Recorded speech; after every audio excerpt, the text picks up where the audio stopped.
नमस्कार दोस्तों, नैतिक शिक्षा के इस लेक्चर में आपका स्वागत है। मैंने एक सीरीज चलाई है जिसमें आपको कुछ मोटिवेशंस मिलेंगी।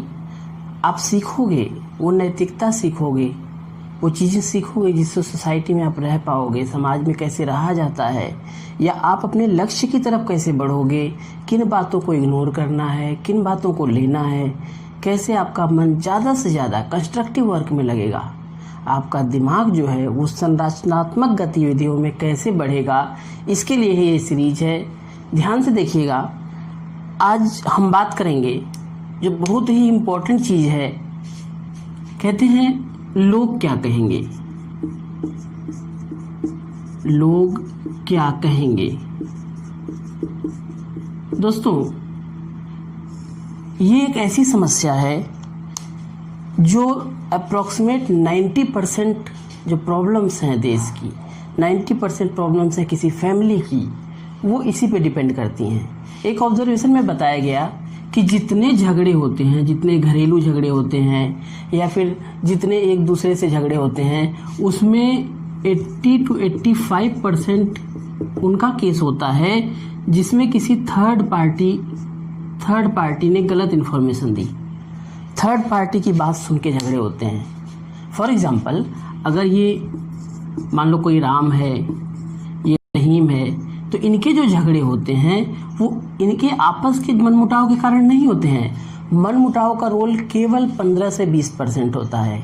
जो ज़्यादा रोल होता है वो क्या होता है, किसी और ने कुछ कहा, इसको किसी और ने कुछ कहा, इसकी बात सुन के, किसी सी की बात सुन के ए और बी में झगड़े होते हैं। ये 15 से 20% तो केवल वो बातें हैं जो इनके आपस के कॉन्फ्लिक्ट्स हैं, लेकिन ज़्यादा प्रॉब्लम क्या है, 80 to 85% वो बातें हैं कि लोग क्या कहेंगे, लोगों ने क्या कहा। तो दोस्तों, ये ऐसी बात है जिसके कारण सबसे ज़्यादा कलह, सबसे ज़्यादा झगड़ा होता है। लोग क्या कहेंगे, इस टॉपिक में ही आज आपको कहानियाँ सुनाऊंगा। उस कहानी से आपको बताऊंगा कि अगर कोई कुछ कहता है तो उसका क्या फ़र्क पड़ता है। कहानी सुनाने से पहले आप दो सिचुएशन इमेजिन करिए, बहुत ही बेहतरीन वाली सिचुएशन, कि मान लीजिए आप बाहर निकले, आपको ऑफिस जाना है या फिर आपको स्कूल जाना है, आप अपनी प्लानिंग करके निकलते हो, अच्छे से तैयार होकर निकलते हो। अब यहाँ पे दो लोग मिलते हैं, ए और बी। ये मान लो पहले दिन मिलते हैं या दूसरे दिन। पहले दिन आप निकले या दूसरे दिन निकले, बहुत ध्यान से समझिएगा, बहुत अच्छी चीज़ है, आपको समझ में आएगा और आप अपने आप को इम्प्रूव कर पाओगे इस बात से। आप बाहर निकले, ए ने आपसे कहा, क्या बात है भाई, खूब चमक रहे हो, स्मार्ट लग रहे हो, कहीं जाने का इरादा है, बहुत मतलब आज तो बड़े अच्छे लग रहे हो। निश्चित रूप से इस ए की बात सुन के आप पूरे जोश में जाओगे, अच्छे से जाओगे और जिस काम के लिए जा रहे हो उसमें आपका मन लगेगा और आपको अच्छा रिजल्ट मिलेगा। दूसरे दिन सोचिए, फिर वैसे ही तैयार हो के आप निकलते हो और बी ने कहा, ये क्या क्या पहन रखा है, ये तो बेकार है, अरे अजीब लग रहे हैं यार, क्या है, नहाए वहाए नहीं हो क्या। अब क्या होगा, आप उसी कंडीशन में हो, आपकी कंडीशन नहीं चेंज हुई, लेकिन जो नज़रिया है बी का नज़रिया, उसने आपको डिस्टर्ब किया और आप जाओगे और ऐसा पॉसिबल है कि आप सक्सेस ना हो, आपका काम बिगड़ जाए, बिल्कुल पॉसिबल है। What I want to tell कि आपका ब्रेन, आपकी आत्मा, आपका मन, आपकी क्रियाविधि कौन हैंडल कर रहा है, आपका ड्राइवर कौन है, आप खुद नहीं हो। आपने अपना ड्राइवर दूसरों को बना रखा है। ए, इसने बढ़िया ड्राइविंग की तो आपका काम अच्छा हो गया, बी, इसने ड्राइविंग अच्छी नहीं की तो आपका काम अच्छा नहीं हुआ। इसका मतलब आपने अपनी आत्मा की कुंजी, अपने मन की कुंजी किसको दे रखी है, इन लोगों को दे रखी है। मतलब आपका अपने ऊपर कंट्रोल नहीं है। आपको कंट्रोल कौन कर रहा है, आपके पड़ोसी कंट्रोल कर रहे हैं, आपको देखने वाले कंट्रोल कर रहे हैं। तो दोस्तों, सबसे ज़रूरी चीज़ ये है कि आप अपने ड्राइवर खुद बनो। आप अपनी आत्मा को, अपने मन को, अपने संस्कार को, अपने विचार को खुद चलाओ। और जिस दिन ऐसा कर पाओगे, निश्चित रूप से आपकी जो कैपेसिटी है, आपकी जो क्षमता है, वो कई गुना बढ़ जाएगी। देखिए, एक छोटी सी कहानी बताते हैं, इसी कहानी से आपको समझ में आ जाएगा कि क्यों हम इस बात पे ना चिंता करें कि लोग क्या कहेंगे। बिल्कुल सही बात है। अगर कोई लोग आपसे कुछ कहते हैं तो उसको इग्नोर करना सीखें, केवल उन्हीं चीज़ों को लें, उनको फिल्टर करें। कहते हैं ना कि पूरी तरह इग्नोर कर दो, कौन क्या कहता है, पूरी तरह इग्नोर कभी नहीं करना है। कहते हैं निंदक नेरे राखिए आंगन कुटीर छवाए, बिन पानी साबुन बिना निर्मल करे सुहाए। ये एक दोहा आपने पढ़ा होगा, सुना भी होगा कि आप उनको सुनिए लेकिन फिल्टर लगाइए। आप अपने ब्रेन तक, अपनी आत्मा तक किसी भी बात को आने से पहले फिल्टर लगाइए। फिल्टर किन चीज़ों का लगाएंगे अभी थोड़ी देर में मैं डिस्कस करूंगा। पहले ये कहानी देख लें। आज कहानी कुछ ऐसी है, आज की जो कहानी है कि लोग क्या कहेंगे, इससे रिलेटेड एक बूढ़े बाबा जी रहते हैं और एक उनका पोता रहता है छोटा सा। बूढ़े बाबा जी हैं, पोता, और एक इनके पास गधा रहता है। ड्राइंग मेरी अच्छी नहीं है तो बस मैं ऐसे ही बता देता हूँ। ये गधा, ये दादा और ये पोता, 3 हैं। दादा है, पोता और ये गधा। होता क्या है कि इनको कहीं जाना है। अब ये चलना शुरू करते हैं। शुरू में क्या होता है, दादा अलग, मान लो इनको मैंने ए कह दिया, इनको बी कह दिया, इनको सी कह दिया। दादा अलग चल रहे हैं, पोता अलग चल रहा है, गधे को पकड़ रखा है। दादा पोते ने क्या कर रखा है, गधे को पकड़ रखा है। पोता पीछे पीछे चल रहा है, दादा ने गधे को पकड़ रखा है, गधा बीच में चल रहा है। यहाँ पहुंचे तो यहाँ एक गांव था, पी कोई गांव था। इसके लोगों ने देखा और बोला कि क्या अजीब, बड़े बेवकूफ़ लोग हैं ये तो, इनके पास गधा है, गधे पर बैठ सकते हैं लेकिन पैदल लेके जा रहे हैं। गधा खाली जा रहा है और ये दोनों पैदल जा रहे हैं, बड़े बेवकूफ़ हैं। तो इनको क्या पदवी मिली, क्या बताया गया इनको, बेवकूफ़। ये तो बेवकूफ़ हैं। बेवकूफ़ मतलब जानते, पागल, जिनके पास कोई दिमाग विमाग ना हो। इनकी समझ में आया, इन्होंने उनकी बात सुन ली। बात सुनने के बाद क्या हुआ, ये आगे बढ़े तो इन्होंने डिसाइड किया कि एक काम करो, दोनों गधे बैठ जाते हैं। जो दादा और पोता थे ये किस पे बैठ गए, गधे पे। गधे पे बैठ गए, आगे पहुंचे तो वहां एक गांव था, क्यों। अभी तक अलग अलग चल रहे थे। जब पी ने कहा कि क्या बेवकूफ़ लोग हैं, इनके पास गधा है फिर भी पैदल जा रहे हैं, आगे पहुंचे तो वहां इन्होंने क्या किया, दोनों गधे पे बैठ गए। बी पे पहुंचे तो बी, क्यों गांव वालों ने क्या कहा, क्यों गांव वालों ने देखा और इन्होंने कहा कितने निर्दयी लोग हैं, एक गधे पे 2-2 लोग चढ़ के जा रहे हैं। फिर इनकी समझ में नहीं आया, गांव वालों ने ऑब्जर्व किया।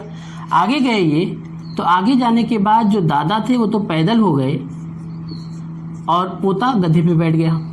दादा ने पकड़ ली रस्सी गधे की और पोते को बैठा दिया।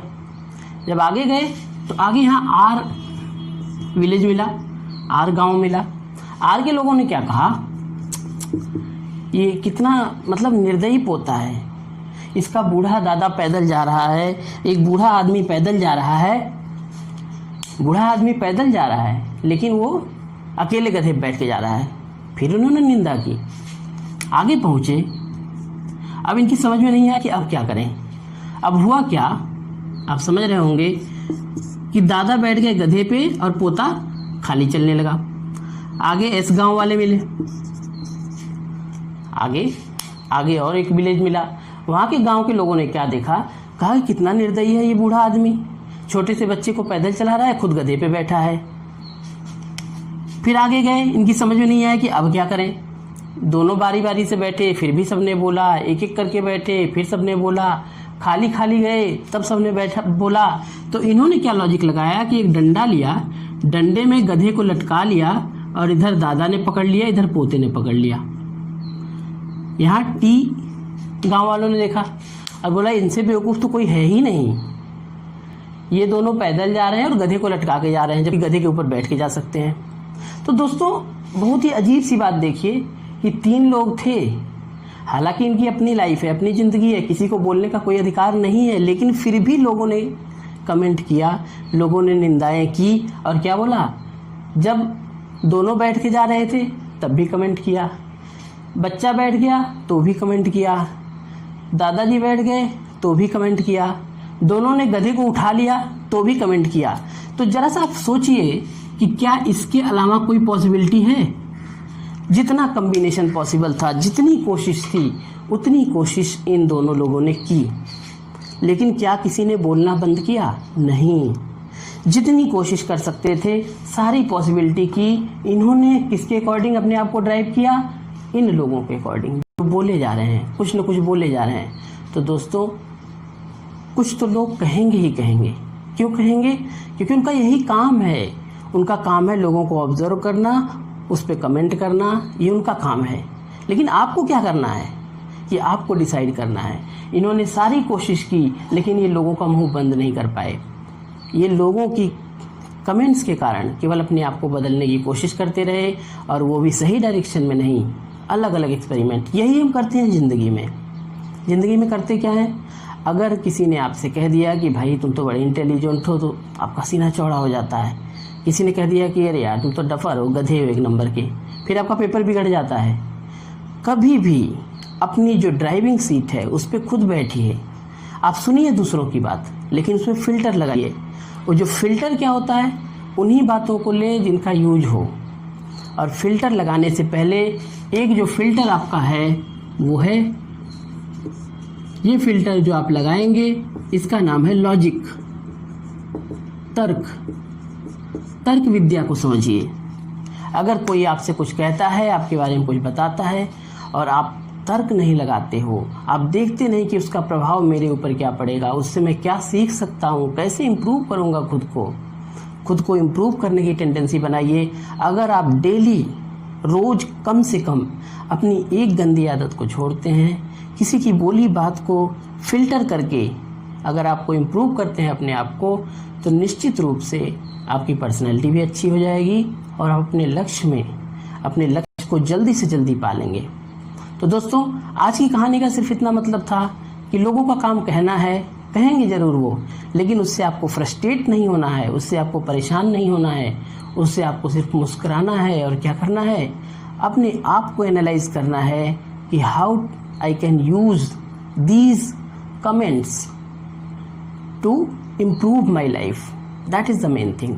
आप लोगों की बातों को कैसे अपने फ़ायदे की बात बनाएंगे, आज की कहानी और आज के लेक्चर का सिर्फ इतना मतलब है। दोस्तों, अगली कहानी के साथ और अगले लेक्चर के साथ मैं फिर आपसे मिलूँगा। चैनल को सब्सक्राइब कर लीजिए, बेल आइकन को प्रेस करिए, क्योंकि ये जो एथिक्स है, जो नैतिक शिक्षा है, वो मैं आपको देता रहूँगा, जिससे आपकी पर्सनैलिटी इम्प्रूव होगी और आप अपने लक्ष्य की तरफ बढ़ पाएंगे। तब तक के लिए दोस्तों को शेयर करिए, चैनल को सब्सक्राइब करिए और लगे रहिए अपने आप को बनाने में, अपनी लाइफ को बनाने में। Thank you.